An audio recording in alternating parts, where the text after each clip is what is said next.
Puxa vida, eu fui ameaçada de novo. Mais de 10 ameaças de morte. Não é possível. Que droga. Não quero morrer. Eu não tenho medo de morrer. Será que eu devia ter medo? Será que eu sou doida? Por que eu não tenho medo de morrer? Por que eu enfrento tanta gente poderosa? Acho que no fundo eu tenho medo, sim. Mas se eu tenho medo, por que eu não paro? Será que vale a pena fazer tudo isso? E será que se eu parar, as ameaças param? Será que a perseguição para? Mas eu não quero parar. Eu quero deixar uma marca. Eu quero ser útil. Eu quero que as pessoas se lembrem de mim, da minha história.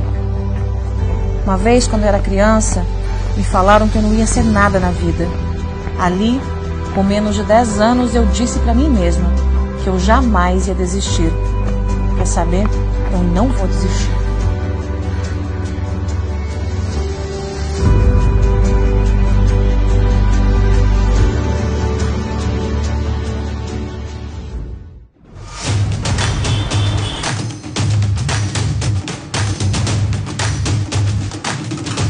É isso.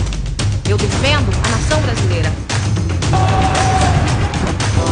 Nós, o povo de bem, também temos que pressionar para que a justiça seja feita. Olá, eu sou o Paulo Rosa e o nosso assunto desse programa é legado. Um psicanalista americano chamado Erik Erikson desenvolveu uma teoria onde ele diz que a vida tem 8 estágios de desenvolvimento. Você passa estágio a estágio e se desenvolve. Ou você enrosca naquele estágio e fica parado na vida. Mas para nós, nesse programa de hoje, eu quero falar do último estágio do Erik Erikson, de desenvolvimento da vida, que é o estágio da integridade ou do desespero.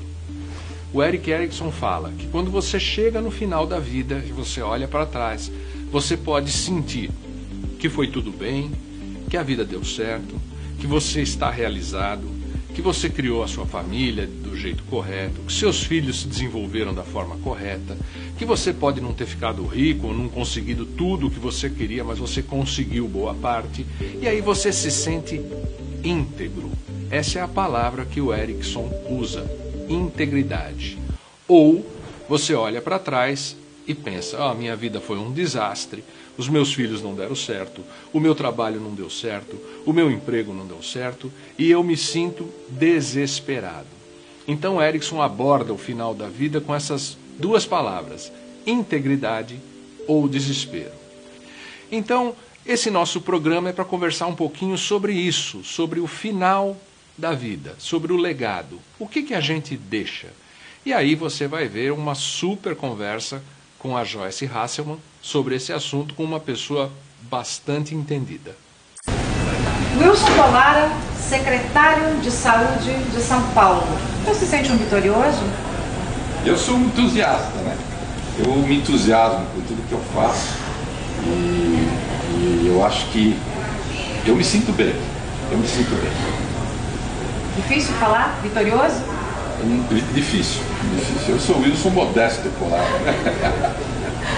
O homem que dedicou a vida à saúde, que é um intensivista, que fez tantas cirurgias, que já viu muito sucesso e muito fracasso, que já perdeu pacientes, né? Quando o senhor estiver aqui, nessa cama de UTI, o que o senhor espera? Qual é o plano do Dr. Polara para quando o Polara chegar aqui? Quando eu vejo a morte, eu tenho duas coisas que eu penso. Uma, eu tenho uma curiosidade muito grande para saber o que tem do outro lado. E a outra, eu tenho muito medo do processo da morte. Então, eu gostaria que quando eu estiver deitado, que as pessoas tenham um pouco de caridade comigo, de compaixão.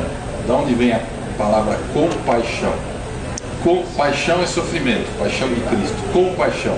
Que sofram junto comigo e não me façam sofrer desnecessariamente. Que eu tenha uma morte correta, uma morte digna e não uma distanásia, como se diz. Que eu tenha uma ortotanásia, uma morte digna, com humanidade e que não se coloque a mim sofrimentos desnecessários buscando uma sobrevida que eu não vou ter. Não tem medo? Não tenho medo. Eu tenho medo do processo, mas não da morte. Da morte eu não tenho medo. Existe uma frase árabe que diz o seguinte: vida longa e morte breve. O que quer dizer isso? Tem uma vida longa, mas quando a morte chegar, que ela seja rápida, que ela seja breve. Porque o medo que eu tenho, por exemplo, não é da morte. O medo eu tenho do processo de morte.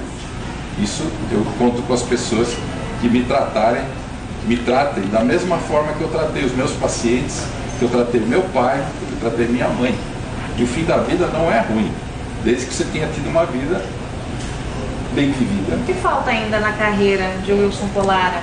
E, como não há dissociação entre o homem e o profissional, na vida pessoal de Wilson Polara? Não, o meu objetivo agora é realizar esse plano de tentar remontar o sistema de saúde, não só de São Paulo, como do Estado, como do Brasil, porque eu tenho certeza que existe possibilidade de recuperação.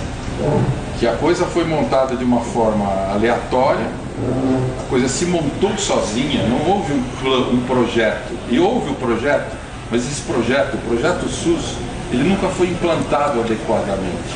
Ele foi colocado em cima de algo que já existia, mas nunca foi realmente implantado aquilo que os que pensaram o SUS imaginaram. Quer dizer, nesses 28 anos de SUS, o SUS na realidade nunca, como planejado, ele nunca aconteceu. E pessoal? Eu costumo dizer o seguinte, para os meus amigos, ele diz o seguinte: ó, vão lá no meu velório e falem o seguinte: olha, não chore, porque ele mandou dizer o seguinte: ele viveu como quis e morreu a contragosto. Muito bem. Boa sorte então, secretário. Obrigado. Secretário de Saúde, Wilson Obrigado. Polara. Joyce, como é que você quer que as pessoas lá na frente se lembrem de você? Como é que você gostaria que fosse esse seu legado? Como alguém que ajudou a mudar um país, como alguém que ajudou a mudar uma nação, como alguém que lutou pelo país que ama. Eu tenho muito claro na minha mente que o que fica é o que a gente fez. É isso que fica. O resto não importa muito, não. A minha luta, Paulo, tem valido a pena. Eu sei que eu já fiz muito, especialmente pela idade que eu tenho, mas eu tenho muito mais para fazer. E é esse legado que eu quero deixar. Eu quero que as pessoas, os meus filhos, os meus netos, os netos dessa geração que hoje está aqui no nosso Brasil, olhem para trás e vejam uma mulher que de fato arregaçou as mangas por um país. Uma mulher que dá para olhar e para se orgulhar. Uma mulher que não pensou só no próprio umbigo. Uma mulher que pensou numa nação, num povo, num país, numa mudança de mentalidade. E que não ficou simplesmente medindo dificuldades ou medindo o preço para isso, o preço para essa luta. Então é isso que eu quero. Eu quero que as pessoas olhem para trás, olhem para o meu legado e pensem: a Joyce ajudou, deu a sua contribuição, ajudou a mudar esse país.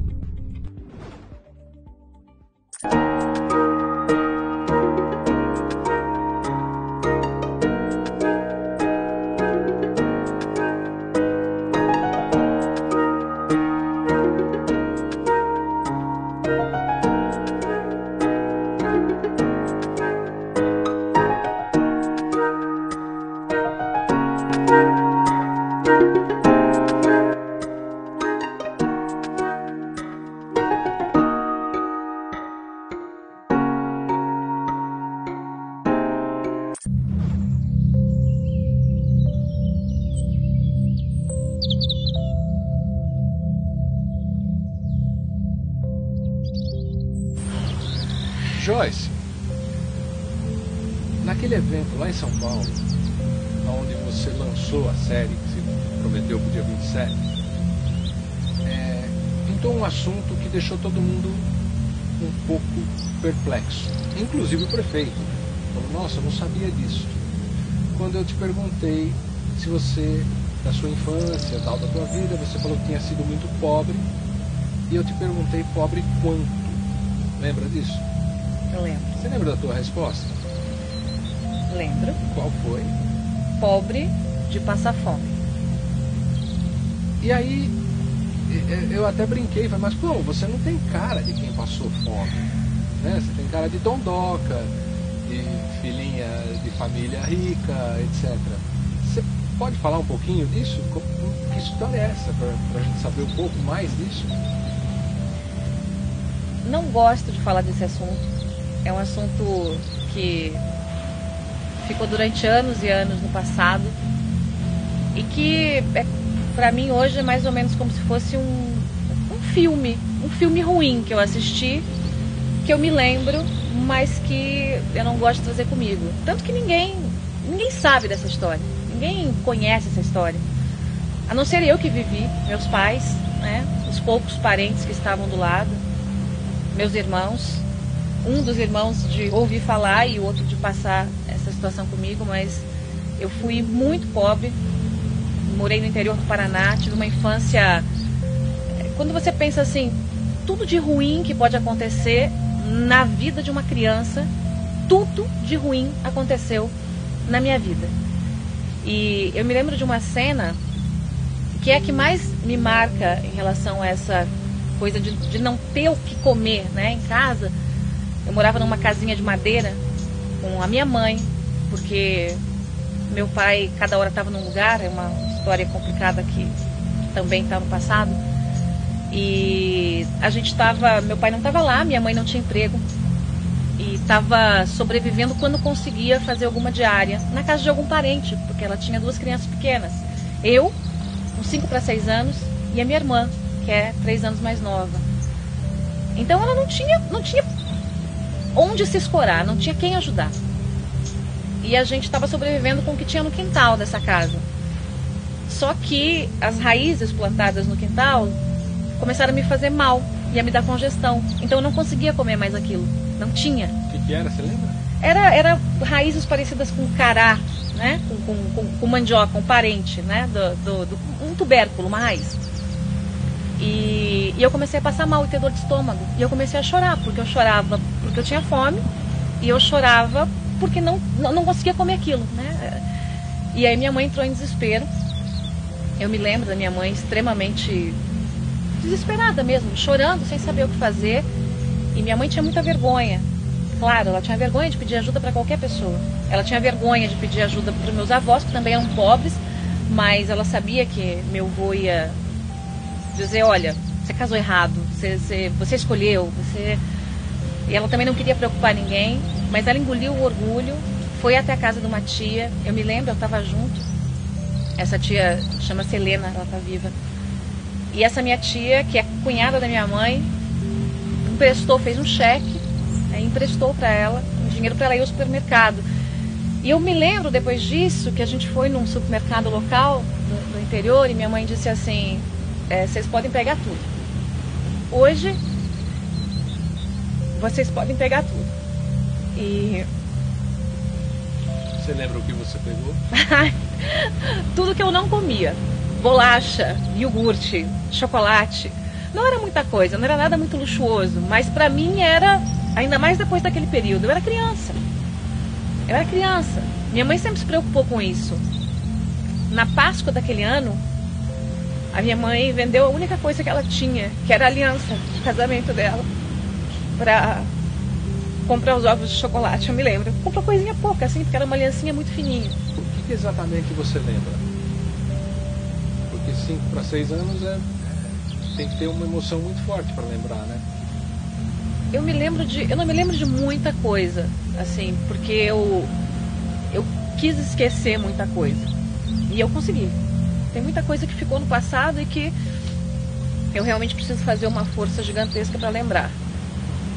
Mas eu me lembro da história da Páscoa, porque minha mãe tinha essa aliança, era uma aliança fininha. Eu nem sei se era de ouro ou não era de ouro, não sei. Eu era criança, eu lembro que ela tinha aliança.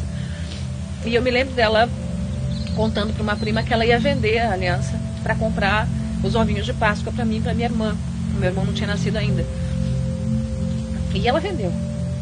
E na Páscoa, fez toda aquela coisa de esconder os ovinhos, tal, né, coisa de criança.